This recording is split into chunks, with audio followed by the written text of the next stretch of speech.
It's roughly 40,000 years ago. You walk into an Ice Age camp. One person gets smiles.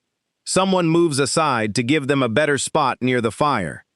People watch when they speak. Another person walks in and basically gets prehistoric, seen at 8:42 p.m. No Instagram. No money. No expensive car. Your social network is about 30 people, and unfollowing someone may involve literally walking 20 miles away. So what made someone popular 40,000 years ago? First, one important warning. Archaeologists cannot dig up a popularity leaderboard. Nobody carved Krog, Great Hunter, Funny Guy, 9 out of 10. What they can find are clues, jewelry, burials, objects people carried, and evidence that different individuals were treated differently. And some of those clues are surprisingly familiar. Around 41,500 years ago, someone at Stajnia Cave in Poland owned a small mammoth-ivory pendant covered with dozens of tiny puncture marks. At Bacho Kiro Cave in Bulgaria, humans living more than 40,000 years ago also made ornaments from animal teeth. Think about that. These people lived in a world where food could disappear, winter could kill you, and a cave bear was an actual problem, not a documentary. Yet someone still spent time making jewelry.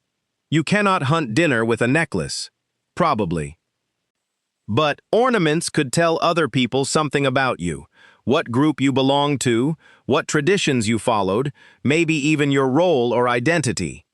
Basically, humans had profile pictures before they had profiles. And that matters because being recognizable can create trust. If people know who you are, who your relatives are, or what group you belong to, you are no longer just random suspicious person approaching the fire. You are somebody. Now jump forward to roughly 34,000 years ago. Near modern Vladimir, Russia, archaeologists discovered the famous site of Sungir. And Sungir is where Ice Age social life gets really interesting. One adult and two younger individuals were buried with extraordinary objects, thousands of ivory beads, decorated clothing, carved items, and long spears made from mammoth ivory. Thousands of beads. Because apparently, even during the Ice Age, somebody had to be overdressed. But here is the important part. Two of the most richly buried individuals were young. That makes things complicated. Maybe they were respected because of their families. Maybe their identities carried special meaning. Maybe the burial reflected beliefs about death, rather than status during life. We simply do not know. But Sungir tells us that people were not socially interchangeable. Some individuals could receive enormous amounts of time, labor, and attention from their community. And producing thousands of tiny ivory beads by hand is not exactly a 5-minute weekend project. Someone cared. A lot.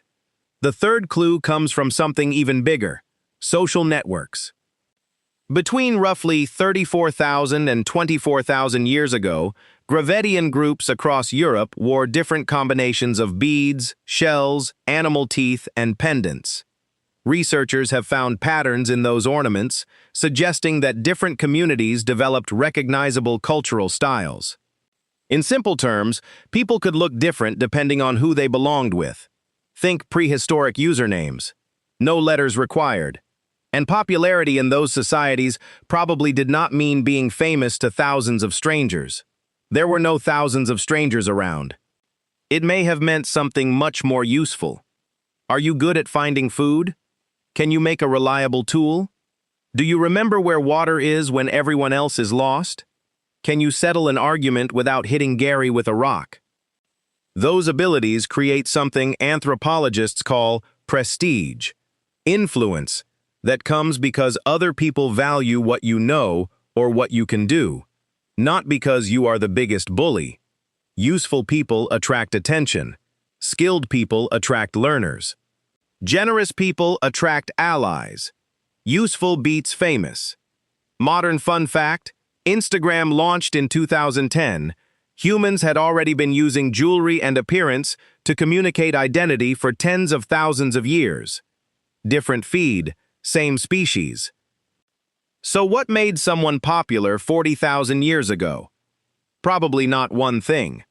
Archaeology cannot tell us who told the best jokes around the fire or who everyone secretly found annoying. But it shows us that Ice Age humans lived inside complicated social worlds. Appearance communicated identity. Relationships mattered. Skills mattered. Groups recognized differences between people. And some people clearly received extraordinary attention from everyone around them. That is what makes this story feel strangely modern. Technology changed. Human beings did not suddenly invent the desire to belong when social media appeared. Long before likes, followers, and verified accounts, people were already looking around the fire and deciding who they trusted, who they admired, and who they wanted sitting beside them. So the next time you check who liked your post, remember, your Ice Age ancestors probably checked their popularity too. They just had to look up from the fire.